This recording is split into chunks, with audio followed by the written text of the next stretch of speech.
Hello guys, मेरा नाम तरुण शर्मा है and welcome to this channel. तो आज जो है जीके क्रैश कोर्स का डे 10 है। इसके अंदर बाकी की जो ज्योग्राफी का वर्ल्ड ज्योग्राफी का आगे का पार्ट था वो मैं करवाऊंगा।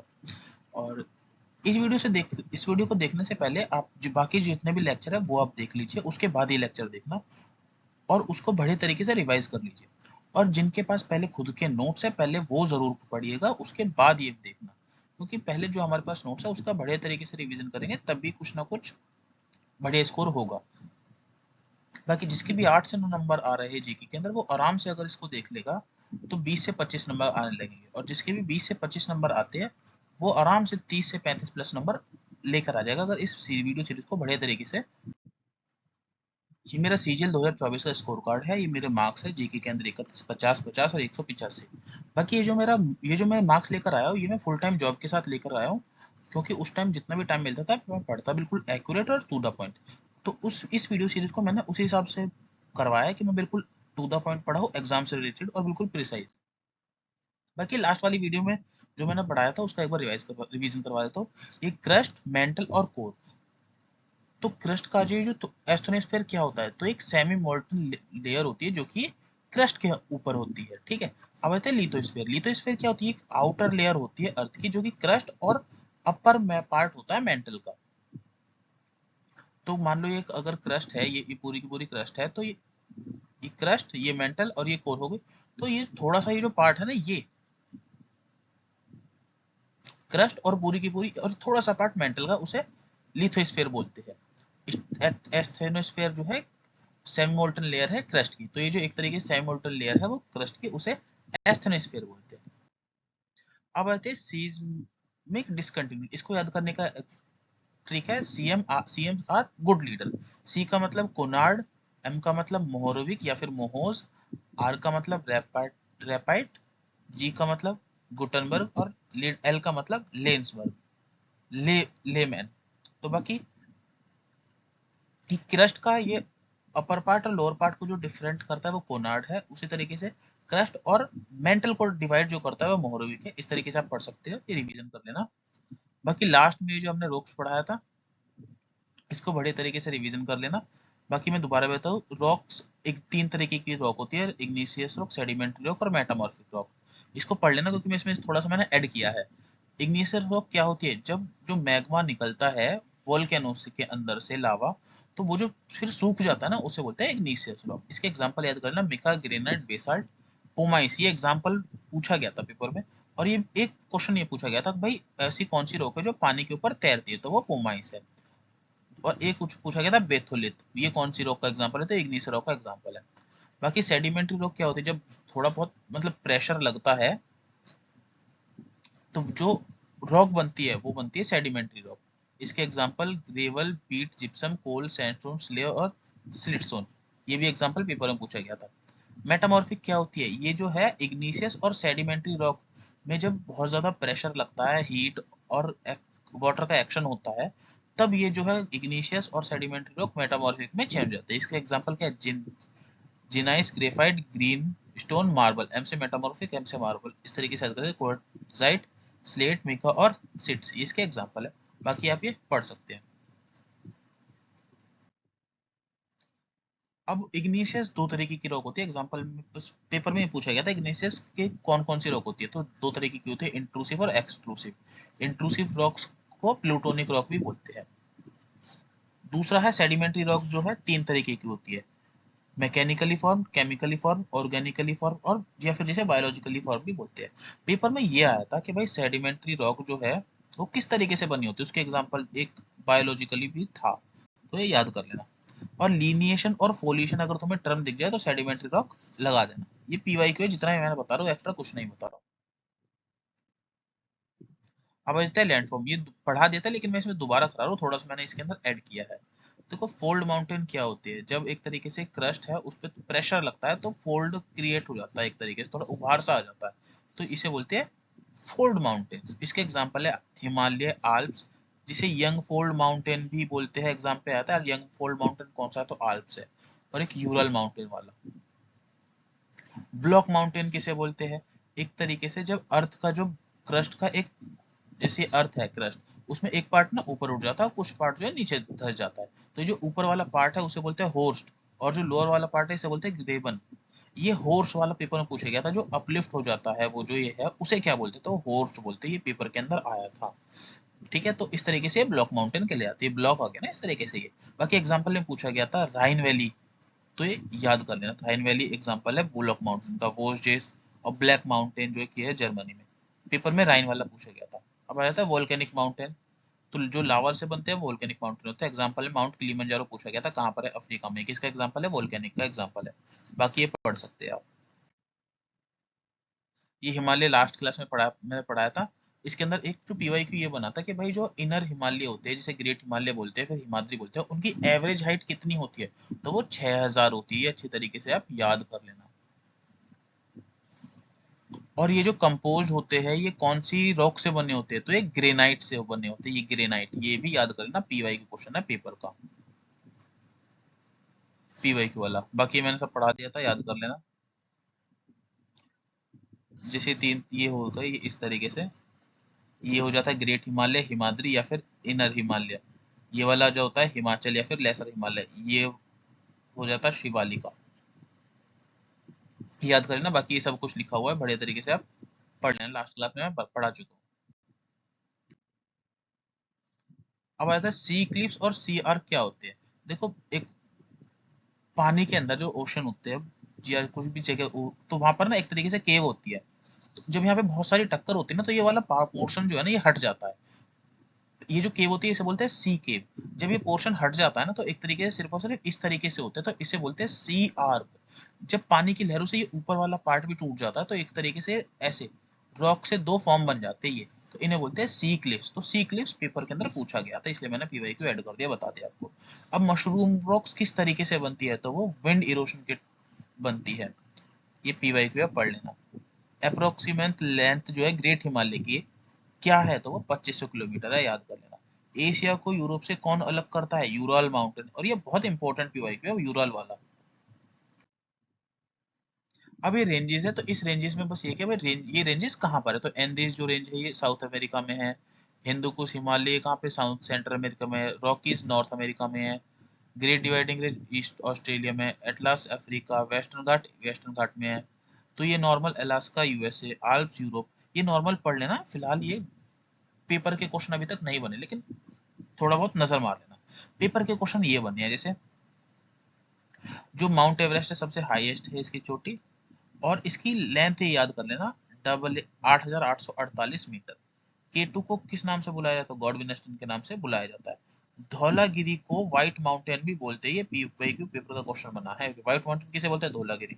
और पेपर के अंदर ना एक तरीके से असेंडिंग ऑर्डर में लगाने आया था भाई, इनकी माउंटेन माउंटेन एवरेस्ट एवरेस्ट दे रखे थे, रेंज दे रखी थी, और उनकी हाइट बतानी थी, तो इसलिए इन तीन की मैंने हाइट लिख दी है, पेपर के अंदर पूछी गई थी। बाकी नॉर्मल पढ़ लेना, इतना इंपॉर्टेंट नहीं है। अब आ जाते हैं प्लेट्यू। प्लेट्यू क्या होते हैं, देखो ये तो हो जाते हैं ये हिमालय, ये माउंटेन या फिर पहाड़। लेकिन कोई चीज जब ऐसे उठती है और वो ना मेज की तरीके से, यहाँ पे बिल्कुल प्लेन होता है, उसमें कोई चोटी नहीं, तो इसे बोलते हैं प्लेट्यू या फिर पठार। बाकी ये कहाँ कहाँ पठार है ये पढ़ सकते हैं। अब आ जाता है एटमोस्फेयर। तो एटमॉस्फेयर, जैसे हमारा जो पर्यावरण है उसमें लेयर होती है, ट्रोपोस्फेयर, स्ट्राटोस्फेयर, मीजोस्फेयर, थर्मोस्फेयर, फिर एक्सोस्फेयर। अब उन सब के बारे में ये बता रखा, और ये जो पढ़ा रहा हूँ ये थोड़ा ध्यान से पढ़ना, क्योंकि इससे बहुत सारे पीवाईक्यू बनते हैं। सबसे पहले तो यही बनता है कि भाई जो ट्रोपोस्फेयर है उसकी लेंथ कितनी है, तो वो 13 किलोमीटर है एवरेज, ये पीवाईक्यू बन गया है। दूसरा, रीजन ऑफ मिक्सिंग कौन सी लेयर को बोलते हैं, तो वो ट्रोपोस्फेयर को बोलते हैं। और जैसे ही हाइट बढ़ती है हमारा जो टेम्परेचर है वो डिक्रीज होता है अबाउट 6.5 डिग्री 1 किलोमीटर में, इसे ही लेप्लास रेट बोलते हैं। और स्ट्राटोस्फेयर की जो उन्होंने पूछी थी कहाँ तक जाती है 1 किलोमीटर में, तो 50 किलोमीटर, आप याद कर लेना, पेपर का क्वेश्चन है। ओजोन लेयर कहाँ पर पाई जाती है, स्ट्राटोस्फेयर में पाई जाती है, पेपर का क्वेश्चन है। और ये जो ओजोन लेयर है इसमें क्लाउड नहीं होता, और एयरप्लेन भी यहीं पर उड़ते हैं। ये बेसिक चीजें पढ़ लेना। मीजोस्फेयर में क्या होता है, ये बहुत ठंडा रेंज है, बिल्कुल ठंडा सबसे ज्यादा। और यहाँ पर जो मीटियोर्स आते हैं ना, जो उल्कापिंड एक तरीके से, तो वो मीजोस्फेयर में एक तरीके से खत्म हो जाते हैं, जल जाते हैं। अब आते हैं इसके बाद थर्मोस्फेयर। तो ये क्वेश्चन पूछते हैं जो रेडियो वाली वेव्स होती है वो एक तरीके से डिफ्लेक्ट हो जाती है, तो वो कौन सी लेयर में होती है? थर्मोस्फेयर में होती है। अब आयनोस्फेयर एक तरीके का रीजन है, जैसे ये मीजोस्फेयर है, ये थर्मोस्फेयर है। तो आयनोस्फेयर यहाँ पर एक रीजन है प्रॉपर, तो यहाँ पर भी है, यहाँ पर भी है, पूरे चारों तरफ है थोड़ा थोड़ा, जहाँ पर आयंस बन जाते हैं उसे आयनोस्फेयर बोलते हैं। अब आते हैं एक्सोस्फेयर, ये बिल्कुल आउटर मोस्ट स्फेयर है, और इसके अपर पार्ट को मैग्नेटोस्फेयर भी बोलते हैं। अभी तक ये पीवाई को नहीं बनाया, लेकिन फिर भी याद कर लेना। एटमोस्फेयर ये पढ़ लेना, नाइट्रोजन 78% है, पीवाई क्यू है। ऑक्सीजन 21% है, ये भी पीवाई क्यू है। और कार्बन डाइऑक्साइड 0.03% है, ये भी पीवाई क्यू है, याद कर लेना। ग्रीन हाउस इफेक्ट क्या होता है ये पढ़ लेना, बेसिक सी चीज है। इसके एग्जाम्पल जरूर पूछे जाते हैं। ग्रीन हाउस जो गैस होती है, water vapour, carbon dioxide, methane, nitrous oxide और ओजोन। ओजोन का फॉर्मूला होता है O3, ये पेपर में पूछा जाता है। और इसकी जो यूनिट होती है ओजोन को नापने की, तो उसे बोलते हैं डोब्सन, याद कर लेना। और O3 स्ट्रेटोस्फेयर में मिलती है, ये पढ़ लेना। नॉर्मल है। ग्लोबल वार्मिंग का क्या क्या रीजन है, ये सब पढ़ लेना। अब आता है प्रेशर। एटमॉस्फेरिक को किससे मेजर किया जाता है? तो वो मरकरी बैरोमीटर से मेजर किया जाता है, ये भी पीवाई क्यू है, याद कर लेना। ये विंड है, नॉर्मल बेसिक चीजें पढ़ लेना। ये ट्रेड विंड, वेस्टर्न, बस नॉर्मल इसे पढ़ लेना। ये roaring 40s, furious 50s, shrieking, ये सारे के सारे पढ़ लेना। लोकल विंड, ये जो लू वाला है, ये एग्जांपल पूछते हैं, ये नॉर्थ इंडिया में चलती है, पेपर का क्वेश्चन है, ये पढ़ लेना। नॉर्मल है, कुछ ज्यादा खास नहीं है। पेपर में बनते हैं क्वेश्चन वेस्टर्ली ट्रेड विंड से। ये नेक्स्ट क्वेश्चन में जो नेक्स्ट क्लास आएगी उसमें मैं पीवाई क्यू इसके जितने भी बनते हैं वेस्टर्लीज या ट्रेड विंड, वो सारे के सारे करवा दूंगा। फिलहाल अभी पढ़ लो बस थोड़ा बहुत।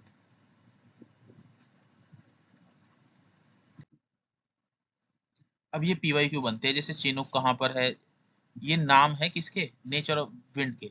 तो चिनूक जो है रॉकीज में बोलते हैं, फोन आल्प्स में बोलते हैं, खमसिन इजिप्ट में बोलते हैं। इसमें एक पूना याद कर लेना, ब्लिजर्ड याद कर लेना।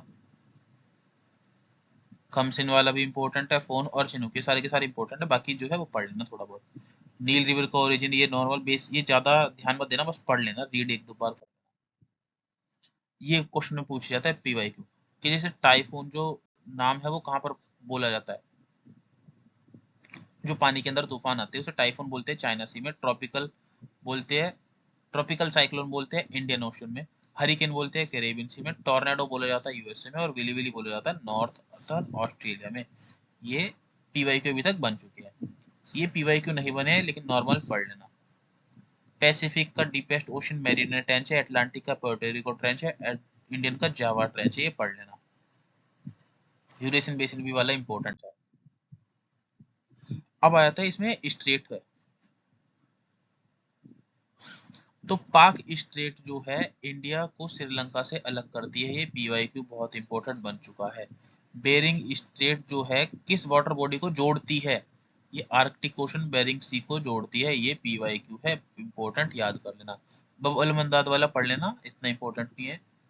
जिब्राल्टर वाला भी पढ़ लेना, इंपॉर्टेंट है, ये पीवाई क्यू मेडिटेरेनियन सी और अटलांटिक ओशन को जोड़ती है, इसको इनको अफ्रीका से अलग करती है। जैसे ये इंडिया है और यहाँ पे श्रीलंका है, ये छोटा सा, तो बे ऑफ बंगाल को इंडियन ओशन से जोड़ती है, लेकिन इंडिया को श्रीलंका से अलग करती है, तो इस चीज को बोलते हैं स्ट्रेट। बाकी ये लेक्स और उनकी लोकेशन पढ़ लेना, पेपर में कभी कभी आ जाती है, कभी कभी नहीं आती है। वाटरफॉल एंजल फॉल जो है वेनेजुएला में, ये पढ़ लेना। ये डेजर्ट के नाम है, बेसिक बेसिक है, पढ़ लेना, पता होना चाहिए बस। ये चीज पूछ लेते हैं कि भाई लीडिंग प्रोड्यूसर कौन है? गोल्ड का China, bauxite Australia, copper Chile, platinum South Africa, chromium South Africa. ये वाले जो क्वेश्चन होते हैं ना, ये बहुत बेसिक होते हैं, आने को आ जाए और ना आने को ना आए, लेकिन इंपॉर्टेंट होते हैं, इसलिए आपको ये याद होने चाहिए। 5-6 बार रीडिंग करोगे तो ये अपने आपको याद हो जाएंगे। ये इंपॉर्टेंट है, ग्रासलैंड पेपर में पूछा जाता है। स्टेपेज यूरेशिया में बोला जाता है, जो ग्रासलैंड के नाम है। पुछताछ हंगरी में बोला जाता है, प्रेरी यूएसए में बोला जाता है, पेम्पस अर्जेंटीना में, वेल साउथ अफ्रीका में, डाउन्स ऑस्ट्रेलिया में, कैंटरबरी न्यूजीलैंड में। ये इंपॉर्टेंट है, तो याद कर लेना, पीवाई क्यू बनते हैं। और ये जो प्रोड्यूसर है और लीडिंग प्रोड्यूसर, ये भी याद कर लेना, ये तो पेपर में बनते ही बनते हैं भाई, पीवाई क्यू है, ये सारे के सारे याद कर लेना। अब आ जाती है लाइन, जो बॉर्डर लाइन होती है वो, और किन किन देशों के बीच में है। ये अभी तक ना ये पहले आते थे, बहुत बेसिक क्वेश्चन जो अभी फिलहाल ये क्वेश्चन आना ना बंद हो चुके हैं, तो इसलिए बस एक बार रीडिंग मार लेना, जैसे मैकमोहन लाइन। और जो पहले से तैयारी कर रहे हैं उन्हें सारी की सारी लाइनें याद भी होंगी। इंडिया चाइना के बीच में है, डूरांड लाइन पाकिस्तान और इंडिया के बीच में है, पाकिस्तान अफगानिस्तान के बीच में, हिडनबर्ग लाइन जो है जर्मनी पोलैंड के बीच में। नॉर्मल बस पढ़ लेना, अभी ये आना बंद हो चुके हैं, पहले बता दिया। अब कॉन्टिनेंट उसका हाईएस्ट और लोएस्ट पॉइंट है, तो ये भी सिर्फ पढ़ लेना। अब ये पेपर में अभी तक नहीं आए हैं, ये पहले आते थे, फिलहाल ये आना बंद हो चुके हैं, तो रीड कर लेना बस एक बार। हीरोक वाला तो मैं बता ही चुका हूँ। अभी पीवाई का क्वेश्चन है, ये मैं करा चुका हूँ, बस ये मैंने इसलिए स्लाइड रख दी ताकि आप पॉज करके एक बार रिवाइज कर पाओ। इसको भी पॉज करके एक बार रिवाइज कर लेना। खासी 33, संथाल 55, इंडिगो 59, बॉम्बे 75, कोया रिवोलियन 79, मुंडा रिवोल्ट 1899, 29 मार्च 1857। ये बस खुद पढ़ लेना, ये खुद पढ़ लेना सारे के सारे, पॉज कर करके पढ़ते रहना, रिवीजन करते रहना। इसके अंदर ये जो है ना फीमेल एडोलसेंट पॉपुलेशन, ये 47.3% है, ये करेक्ट वाले याद कर लेना, इसे ठीक कर लेना पुराने में। जो मैक्सिमम फीमेल वर्क फोर्स है वो हिमालय में है, हिमाचल प्रदेश में है। डिसेबल्ड पॉपुलेशन 2.21% है, adolescent population 21%, Hindi spoken 43.63%, forest cover 21%, minority 29, SC 16, और आधा कर देंगे तो एसटी बन जाता है। नागालैंड में जीरो पॉपुलेशन है एसटी की, एससी की, और एसटी की ज्यादा पॉपुलेशन है एमपी में। हिंदू 79, मुस्लिम 14, क्रिश्चियन 2, सिख 17 मतलब 1.7, 0.7, 0.3। नेशनल पॉपुलेशन पॉपुलेशन 2000 में आई, ये पॉपुलेशन के हिसाब से नॉर्मल पढ़ लेना। अब इसमें जो मैंने ऐड करा है वो यहाँ से ऐड करा है आज। क्रूड बर्थ रेट वो 21.8% है।